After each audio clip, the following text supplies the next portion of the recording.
rumus yang bikin aku pusing. Tapi juga di meja ini, aku belajar bareng teman-temanku. Kalau kamu pernah lewat depan kelas kita, pasti kamu berpikir, wah, kelas itu kayaknya ramai banget ya, dan sibuk banget ya. Atau mungkin kayak tidak ada aturan. Hehehe, benar banget. Ruang kelas ini bukan cuma tempat duduk belajar doang. Ini kayak rumah kedua kita yang penuh cerita. Kalau kamu masuk ke dalam kelas kami, yang pertama kali kamu lihat adalah meja-meja yang berantakan atau nggak rapi, kayak barisan tentara. Hehehe. Tapi itu bukan karena kita malas-malas bersih-bersih loh. Setiap meja punya cerita sendiri. Dan di meja-meja setiap orang ada coret-coretan di atas meja masing-masing, seperti menggambar dan membuat nama-nama Instagram mereka sendiri.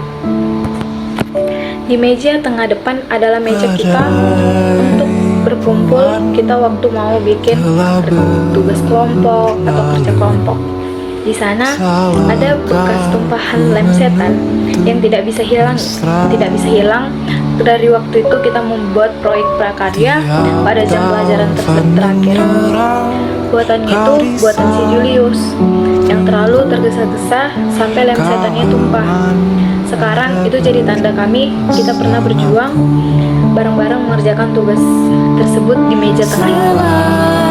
Terus ada loh bagian kelas yang mungkin kamu anggap aneh, tapi buat kita itu sangat berharga, yaitu sudut pojok belakang yang kita jadikan tempat healing atau tempat teman-teman yang lain bermain gitar, tidur-tiduran, bermain Uno, dan lain-lain. Di situ ada karpet bekas anak paskib waktu mereka menginap.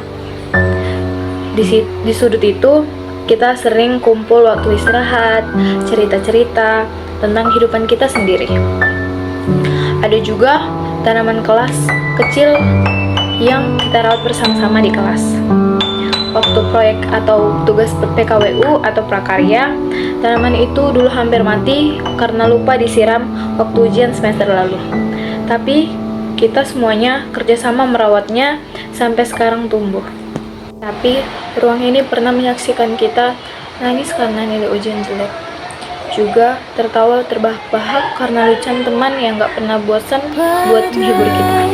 Di sini kita berdiskusi serius tentang masalah kelas, merencanakan acara kelas, atau cuma duduk diam sambil mengerjakan PR bareng-bareng.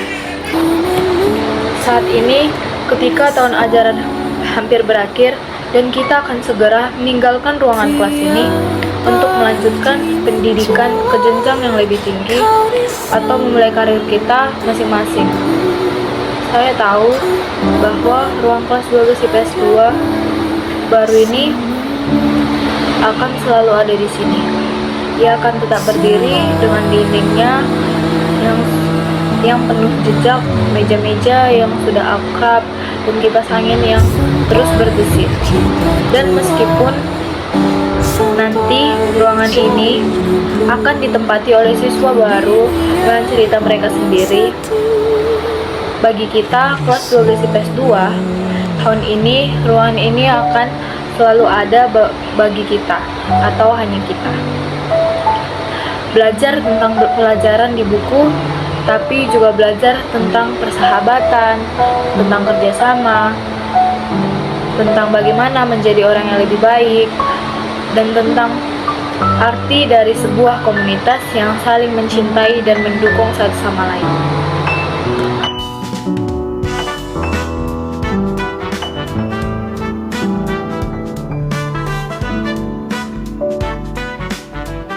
Ada